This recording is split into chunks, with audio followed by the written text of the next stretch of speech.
Bonjour, je m'appelle Mia. Aujourd'hui, je vais vous parler sur les trous noirs. L'histoire. Le père des trous noirs.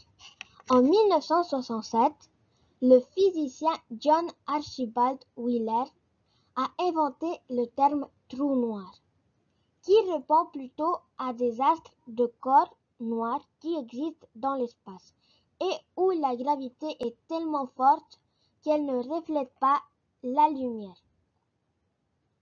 Le collectif a toujours cru que les trous noirs sont réellement cela. Einstein a douté de leur existence à un moment. Albert Einstein a publié la théorie de la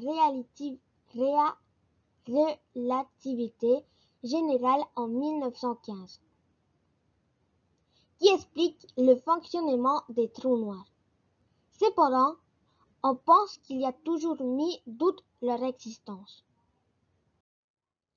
Les trous noirs étaient invisibles jusqu'à ce jour. Malgré le fait que les trous noirs ne se voient pas à l'œil nu, les astronomes ont développé pendant des années des outils spatiaux capables de les voir et de connaître leur comportement.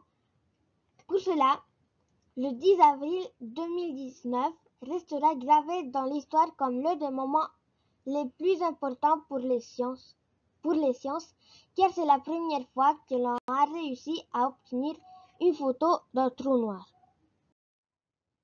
Cathy Bowman est une jeune femme de 29 ans, experte en sciences de l'informatique, qui avec une équipe de 200 scientifiques provenant de différents endroits du monde, a réussi à capturer la première image d'un trou noir. La jeune femme est devenue célèbre lors de l'après-midi du 10 avril, car son algorithme a aidé avec d'autres lignes de code à reconstruire une image qui semblait impossible pendant des années. Une équipe mondiale derrière l'histoire. L'Event Horizon Telescope (EHT) est un projet qui combine un ensemble de télescopes avec des données de différentes stations astronomiques du monde, où l'on peut observer l'environnement le plus proche du trou noir supermassif. L'EHT est constitué de 200 scientifiques provenant du Mexique, du Chili, du pôle Sud, d'Hawaï, des États-Unis, de France, de Groenland et d'Espagne. Description. Un trou noir est une région de l'espace dont le champ gravitationnel est si intense qu'il empêche toute forme de matière ou de rayonnement de s'en échapper.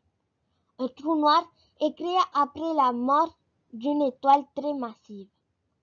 Le noyau de l'étoile s'effondre sur lui-même, ce qui entraîne l'expulsion des couches externes de l'étoile en une gigantesque explosion, une supernova. Tout le reste de la matière se concentre en un petit point appelé singularité. La gravité d'un trou noir est si forte qu'elle emprisonne tout, même la lumière. Les trous noirs sont généralement répartis en 3 classes, selon leur masse. Les trous noirs primordiaux, ils sont aussi petits qu'un atome et les scientifiques croient qu'ils se sont formés tôt, peu après le Big Bang. Les trous noirs stellaires, de la même manière que les trous noirs primordiaux, ils se forment quand le centre d'une étoile massive s'effondre sur lui-même.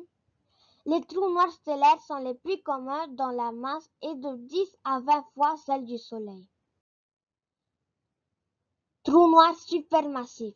Ils se sont formés en même temps que la galaxie dans laquelle ils se trouvent. La taille de ceux-ci est liée à la taille et la masse de la galaxie dans laquelle ils se trouvent. Exemple, le trou noir qui se trouve au centre de notre galaxie, la Voie lactée, s'appelle Sagittarius A. Le trou noir M87, située au centre de Messier 87, une des galaxies les plus massives de l'univers observable, et le premier trou noir à avoir été photographié, cliché publié en avril 2019. Taille. La singularité est un point infiniment petit au centre d'un trou noir. Le pourtour d'un trou noir, l'horizon des événements, est de taille variable. La masse des trous noirs elle peut varier. Elle peut être d'une dizaine à plusieurs milliards de fois supérieure à celle du Soleil. La température. Les trous noirs sont très froids. Leur température s'approche du zéro absolu, 0 Kelvin, ou moins 273,15 degrés Celsius. Plus un trou noir est massif, plus il est froid. Apparence, comme la lumière ne peut s'échapper des trous noirs, il est impossible de les voir. Toutefois, en absorbant les étoiles ou les nuages de gaz avoisinants, les trous noirs auront souvent près d'eux un disque d'accrétion et légers. En trouvant les disques d'accrétion et légers, les astronomes sont capables de détecter et d'étudier les trous noirs.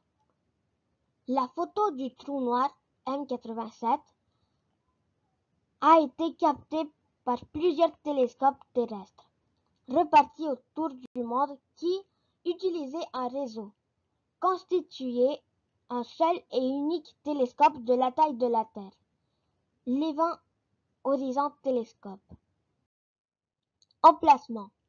Les trous noirs se forment à la fin de la vie d'une grosse étoile. Alors ils se trouvent ça et là dans les galaxies. La plupart des galaxies ont un trou noir supermassif en leur centre, comme c'est le cas pour la nôtre, la Voie lactée. Merci d'avoir écouté ma présentation.